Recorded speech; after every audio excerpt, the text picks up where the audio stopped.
இன்னைக்கு நம்ம வீடியோல Google Pixel 9a ஓட கேமரா ரிவ்யூ தான் பார்க்க போறோம். சோ மறக்காம நம்ம சேனலை ஃபர்ஸ்ட் டைமா பார்க்கறீங்க அப்படினா Subscribe பண்ணி வெச்சுக்கோங்க. ஓகேவா?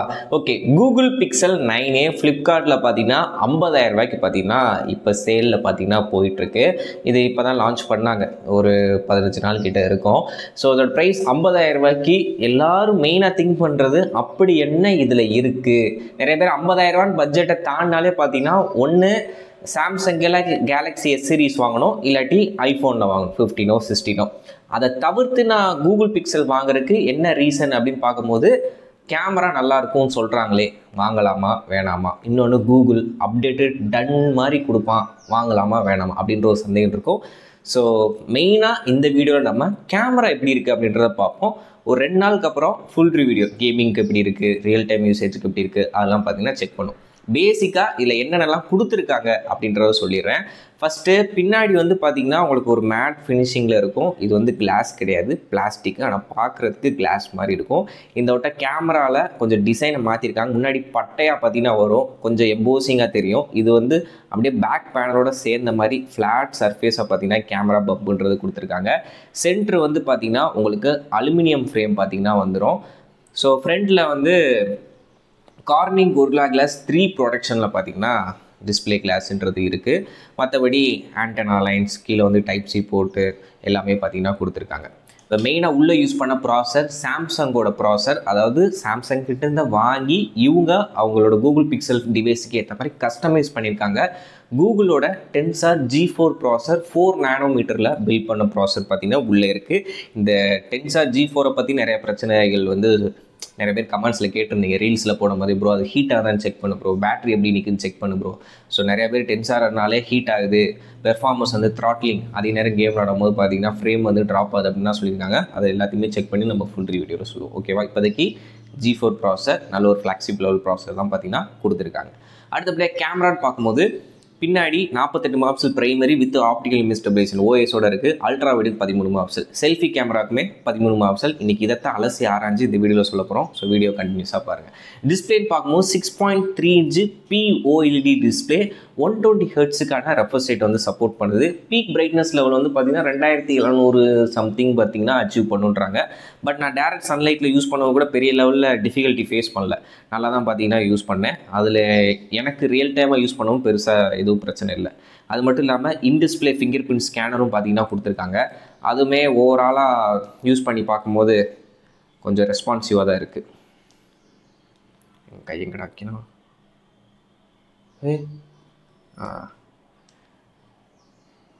ஓகேவா? கொஞ்சம் நல்ல ரெஸ்பான்சிவாக தான் இருக்குது, அதில் எந்த ஒரு பஞ்சாயத்துமே கிடையாது.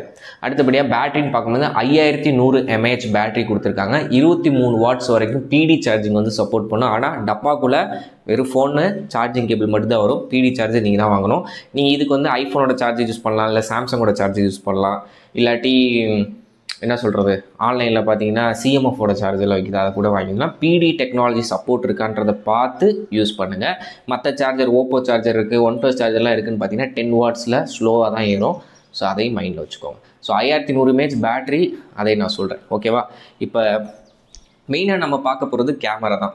ஸோ கேமராவில் நான் வீடியோ சாம்பிள்ஸ் எடுத்திருக்கேன், லோ லைட்டில் எடுத்திருக்கேன், ஃபோட்டோஸ் எடுத்திருக்கேன். அதை எல்லாத்தையும் 1 by 1 பார்த்துட்டு வாங்க, உங்களுக்கே புரியும். அடுத்து நான் வீடியோ கண்டினியூ பண்ணுறேன்.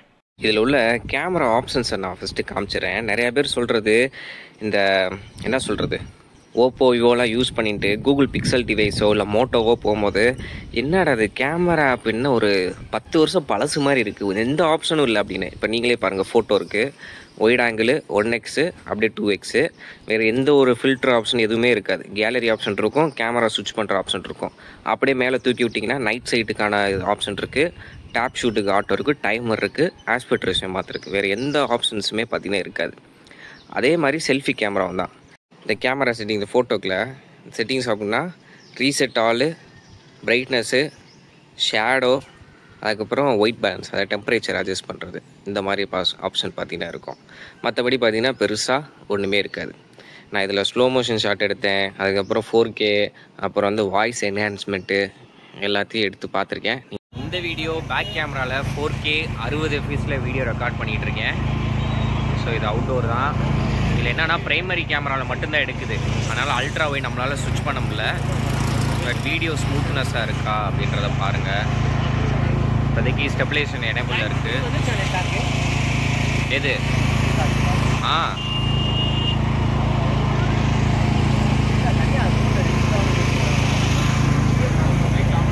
இது வந்து 1080ல் 30 fps எடுக்கிறேன். இதில் வந்து நம்மளால் அல்ட்ரா வைடு 1x 2x நம்ம ஸ்விட்ச் பண்ணிக்க முடியும்.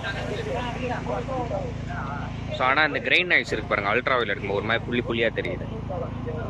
1xல் எடுக்கும் போது தான் கொஞ்சம் கண்ட்ரோல் ஆகுது. இது வந்து செல்ஃபி கேமராவில் 4K 30 fpsல வீடியோ எடுத்துகிட்டு இருக்கேன். இதோட கிளாரிட்டி எப்படி இருக்குது அப்படின்னு பாருங்க. பின்னாடி ஓவர் பிரைட்டாக இருக்கும்போது எக்ஸ்போசர் லெவல் எந்த அளவுக்கு கண்ட்ரோல் ஆகுது, HDR எந்த அளவுக்கு இது பண்ணுது அப்படின்றத பாருங்க. இது செல்ஃபி கேமராவில் 60 fpsல வீடியோ எடுத்துகிட்டு இருக்கேன். ஸோ இதோட கிளாரிட்டி யாரோட கை காட்டுறீங்க.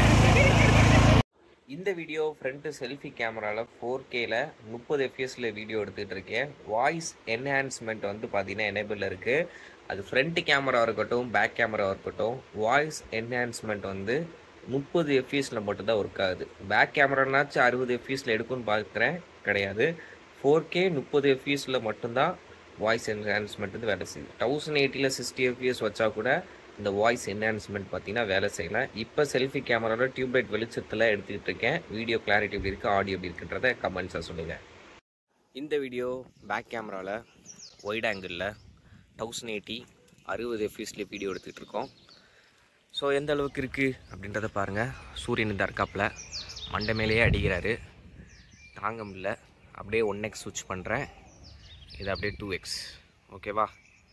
ஸோ வீடியோட ஸ்டெபிலைசேஷன் எப்படி இருக்குது அப்படின்றத பாருங்கள். ஸோ 1x 2xன்றது அந்த ப்ரைமரியிலேருந்து ஸ்விட்ச் ஆகுறது. ஒயிட் ஆங்கிள்ன்றது 13 ஆப்ஷன். ஓகேவா? இல்லை டெலிஃபோட்டோ லென்ஸ்லாம் கிடையாது, உங்களுக்கே தெரிஞ்சது தான். ஸோ நடக்கிற வீடியோட ஸ்டெபிலைசேஷன் எப்படி இருக்குது அப்படின்றத சொல்லுங்கள். அதே மாதிரி ஆட்டோ ஃபோக்கஸ் எந்த அளவுக்கு இருக்குது. ஓகே, பக்காவாக ஃபோக்கஸ் ஆகுது, அதில் எந்த ஒரு பிரச்சனையும் இல்லை. ஸோ டைனாமிக் ரேஞ்ச் எப்படி இருக்குது அப்படின்றதையும் பார்த்துட்டு சொல்லுங்கள். இப்போ வந்து 4Kல 60 fps வீடியோ ரெக்கார்ட் பண்ணிகிட்ருக்கோம். 4Kல நம்மளால் ஒயிட் ஆங்கிள் ஸ்விட்ச் பண்ண முடியாது. அதனால அந்த 1xலேருந்து க்ராப் பண்ணி 2x, அவ்வளோதான். இப்போ நான் ஓட போகிறேன். வீடியோட ஸ்டெபிலிட்டி எப்படி இருக்குது. இது வந்து செல்ஃபி கேமராவில் 4K 30 fps, செல்ஃபி கேமராவில் 60 fpsலாம் கிடையாது. ஸோ அதனால் 4Kல 30 fpsல வீடியோ ஷூட் பண்ணிகிட்ருக்கேன். ஸோ டைனாமிக் ரேஞ்ச் எப்படி இருக்குன்னு பார்த்துருங்க. சூரியன் மேலே இருக்காப்லையா, அங்கே மரம் கலர் எப்படி தெரியுது, என்னோடய ஸ்கின் டோன் எப்படி தெரியுது. ஸோ ஹார்டான லைட் கண்டிஷனில் முன்னே இருந்த பிக்சலுக்கு இப்போ எவ்வளோ பரவாயில்லன்னு தான் நான் நினைக்கிறேன். நீங்கள் என்ன நினைக்கிறீங்க அப்படின்றத சொல்லுங்கள். ஏன்னா முன்னாடிலாம் ஒன்று அது ஃபுல்லாக ஃபேட் அவுட் ஆகிரும், வானம் வந்து வெள்ளையாக தெரியும், என் மூஞ்சி மட்டும் தெரியும். இல்லாட்டி வானம் நல்லா ப்ளூவாக தெரியும், என் மூஞ்சியை கருப்பாக்கிறோம். ஸோ இதில் எப்படி தெரியுது. இப்போ நான் ஃபோக்கஸ் பண்ணுறேன், டேப் பண்ணுறேன், இப்போ வானத்தை டேப் பண்ணுறேன், உங்களுக்கு டிஃப்ரென்ஸ் தெரியுதா? ஸோ இந்த மாதிரி தான் இருக்கும். கொஞ்சம் பரவாயில்ல, ஏதோ மேனேஜ் பண்ணுது.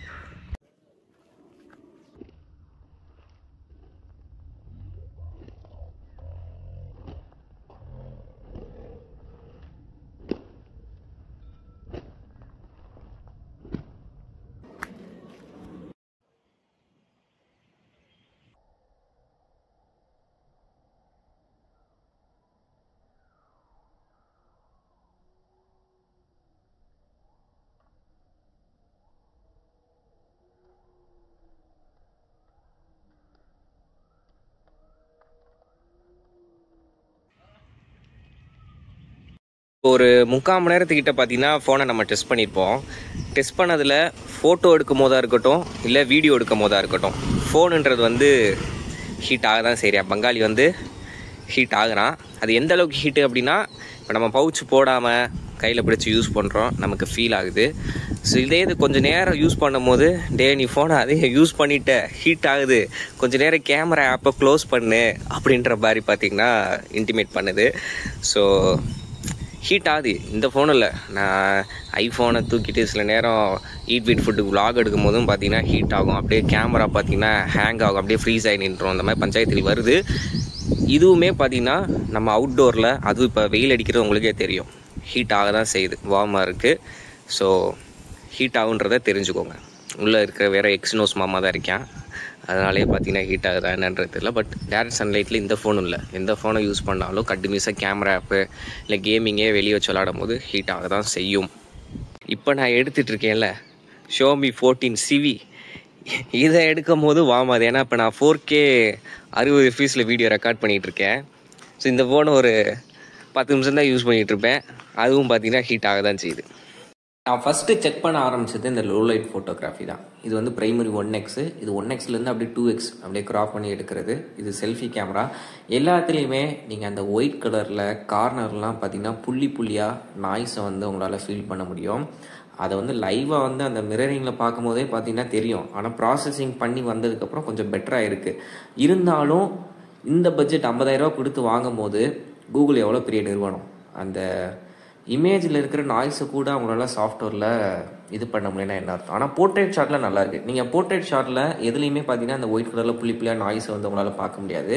ஆனால் நார்மலில் எடுக்கிற 1xஆக இருக்கட்டும், ஒயிட் ஆங்கிளாக இருக்கட்டும், செல்ஃபியாக இருக்கட்டும், லோ லைட்டில் எடுக்கிற ஃபோட்டோஸில் புள்ளி புள்ளியாக நாய்ஸ் இருக்குது. ஒரு சில ஃபோட்டோவில் ஓவராக ஷார்ப்பான இமேஜ் வந்து உங்களுக்கு கிடைக்கும். அது ரொம்ப பார்க்குறக்கு ஒரு மாதிரி வித்தியாசமாக தெரியுது. ரொம்ப அந்த முடியெல்லாம் பாருங்களேன், ரொம்ப ஷார்ப்பாக இருக்கும்.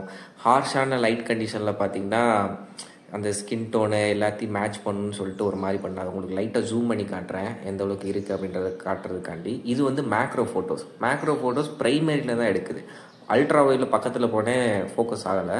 ப்ரைமரி 1xல வந்து பார்த்தீங்கன்னா ஒரு குறிப்பிட்ட தூரம் போகும்போது அழகாகவே பார்த்தீங்கன்னா எடுக்க முடியுது. So macro photo okay. இப்போ என்னோடய ஐஃபோன்லாம் அல்ட்ரா வைடில் வச்சுட்டு இன்னும் கொஞ்சம் கூட பக்கத்தில் போய் எடுக்கலாம். ஸோ நான் கம்பேர் பண்ணி சொல்கிறேன்னு நினச்சிக்காதீங்க. பட் இது வந்து இன்னும் கொஞ்சம் பெட்டராக பண்ணலாம். அதே மாதிரி போர்ட்ரேட் ஃபோட்டோ என் கைக்கு நடுவில்லாம் பார்த்தீங்கன்னா ஒரு சில இடங்களில் பார்த்தீங்கன்னா பிளர் ஆகாமல் விட்டுரும். ஸோ கூகுள் தான் பார்த்தீங்கன்னா சாஃப்ட்வேருக்கு முன்னோடி ஆண்ட்ராய்டுக்கு. அவனே இந்த மாதிரி பிசிறு தட்டுற மாதிரி வேலைகளை பார்க்கும்போது கொஞ்சம் இருக்குது. ஆனால் சோஷியல் மீடியாவில் யூஸ் பண்ணுறதுக்கு டீசெண்டாக. இப்போ இந்த மாதிரி ஃபோட்டோஸ்னால் பாருங்களேன், நல்லா இருக்குது, ஏதோ டிஎஸ்எல்ஆரில் எடுத்த மாதிரி இருக்குல்ல. ஆனால் ஜூம் பண்ணால் கிளாரிட்டின்றது உடையும். இதே மாதிரி ஹார்ஸ் கண்டிஷனில் ஃபோட்டோ எடுக்கும் போதும் ஒரு சில வித்தியாசங்களை உங்களால் பார்க்க முடியும். அங்கங்கே ஓவர் எக்ஸ்போசர் ஆகிருக்கும், சில நேரத்தில் டைனாமிக் ரேஞ்ச் வேலையெல்லாம் இருக்கும். ஆனால் ஹியூமன் சப்ஜெக்ட் இல்லாமல் மரத்தையோ காரையோ பைக்கையோ எடுக்கும் போது மேனேஜ் பண்ணி இதெல்லாம் வந்து 8xல ஜூம் போய் எடுத்தேன். அதிகபட்சம் ஃபோட்டோவில் 8x தான் ஜூம் போகும். ஏன்னா இதில் டெலிஃபோட்டோ லென்ஸ் கிடையாது. ப்ரைமரிலேருந்து 8x வந்து போகுது. ஓவராலாக 1x 2x ப்ரைமரி ஃபோட்டோஸ் நல்லாயிருக்கு. அதே மாதிரி செல்ஃபி கேமரா லைட் கண்டிஷனில் எடுக்கிறப்ப நல்லாயிருக்கு. அதே மாதிரி ஓவராக பின்னாடி சூரியன் ஸ்கைலாம் இருக்கும்போது போர்ட்ரேட் ஃபோட்டோ நல்லாயிருக்கு. ஸோ மற்றபடி நீங்களே பார்த்துட்டு ஓகே நண்பா, ஃபோட்டோ சாம்பிள்ஸ் வீடியோ சாம்பிள்ஸ்லாம் பார்த்துருப்பீங்க. உங்களுக்கு என்ன தோணுது? இது தேருமா, 50,000 ஒர்த்தா இல்லையா அப்படின்றத கமெண்ட்ஸ் சொல்லுங்க. நான் அனலைஸ் பண்ண வரைக்கும் இதில் வந்து லோ லைட்டில் ஃபோட்டோ எடுக்கும் போது ஒயிட் ஆங்கிள் அப்படிலாம் எடுக்கும் போது அப்படியே புள்ளி புள்ளியாக பார்த்தீங்கன்னா நாய்ஸ் வந்து தெரியுது. இன்னொன்று அதுக்கப்புறம் அதை எடுத்ததுக்கப்புறம் தான் ப்ராசஸிங் பண்ணி ஏதோ தேத்தி கொண்டு வருது. அப்படியே தேத்தி கொண்டு வந்தாலும் டீட்டெயிலிங் வந்து அந்தளவுக்கு பெருசாக கிடையாது. அதே மாதிரி தான் செல்ஃபி கேமராவில் நம்ம லைட்டு இருக்குது. இப்போ டியூப் லைட், இப்போலாம் நான் ரிங் லைட் போட்டிருக்கேன். இது பக்கத்தில் வச்சு எடுக்கிறேன் அப்படின்னா கிளாரிட்டியாக தருது. இண்டோர் லைட் கண்டிஷன் நல்லாயிருக்கு. இதே அவுட்டோரில் ஸ்ட்ரீட் லைட்டு கீழே அப்படி எடுக்கும்போது பார்த்த உடனே என்னடா அது கேமரா எப்படி இருக்கு, 50,000 ஒர்த்து இல்லாத மாதிரி தெரியும். ஆனால் ப்ராசஸிங் பண்ணி ஏதோ மேக்கப் பண்ணி கொண்டு வந்துடுது. ஸோ ஃபஸ்ட் இம்ப்ரெஷன் கொஞ்சம் இதாக இருக்குது. எடுத்ததுக்கப்புறம் பட்டிட்டிங்கிறீங்களாம் பார்க்கும்போது நல்லாயிருக்கு. இன்னொன்று, இதில் ஃபோட்டோ எடுத்ததுக்கப்புறம் நிறைய ஆப்ஷன்ஸ் பார்த்தீங்கன்னா கீழே வந்து எடிட் அப்படின்ற ஒரு ஆப்ஷன் இருக்கும். அதுக்குள்ளே போயிட்டு நீங்கள் வந்து டைனாமிக் என்ஹான்ஸ்மெண்ட்டு, அதுக்கப்புறம் பார்த்தீங்கன்னா colour Pappu, black and white portrait இந்த மாதிரி பண்ணிக்க முடியும். அப்புறம் க்ராப்பு டூல்ஸ்லேயுமே பார்த்தீங்கன்னா பிளரு, போர்ட்ரேட் லைட்டு, இந்த ஐஃபோன்ஸ்லாம் இருக்குங்களா எடுக்கும் போதே ஸ்டூடியோ லைட்டுன்னு ஒரு ஆப்ஷன் இருக்கும். அதில் போயிட்டு நம்ம எல்லாமே பண்ணலாம். அது ஏதாச்சும் ஒரு பிளரான விஷயத்தை நீங்கள் அன்பிளர் பண்ணிக்க முடியும்.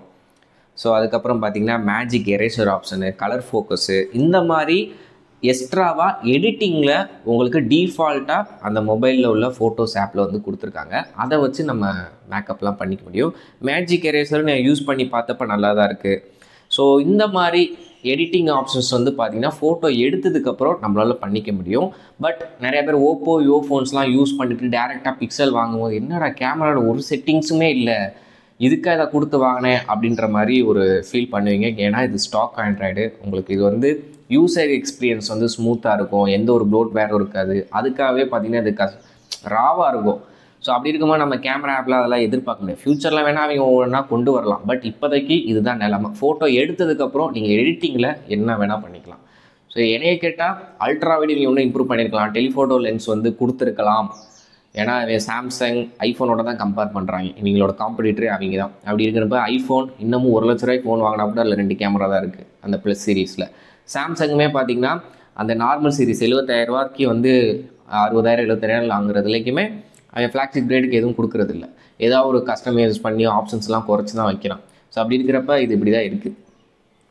ஸோ என்னோடய ஃபஸ்ட் இம்ப்ரெஷன் ப்ரைமரி கேமரா நல்லாயிருக்கு. அதே மாதிரி ப்ரைமரி கேமரா எடுக்கிற வீடியோஸ் நல்லாயிருக்கு. நைட் சைட் நல்லாயிருக்கு.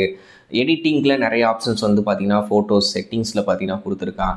ஸோ வைட் ஆங்கிள் ஓகே தான். செல்ஃபி கேமராவும் ஓகே தான். செல்ஃபி கேமராவில் 4K 30 fps தான் இருக்கும், 60 fps இருக்காது. இந்த ஃபோனை நீங்கள் வாங்குறதா அப்படின்னா 7 வருஷத்துக்கு நான் ஒரு ஃபோன் வாங்கினேன்னா எந்த ஒரு சாஃப்ட்வேர் பஞ்சாயத்து இருக்கக்கூடாதுன்னா வாங்கலாம். காம்பேக்டாக இருக்கணும் அப்படின்னு நினச்சா வாங்கலாம்.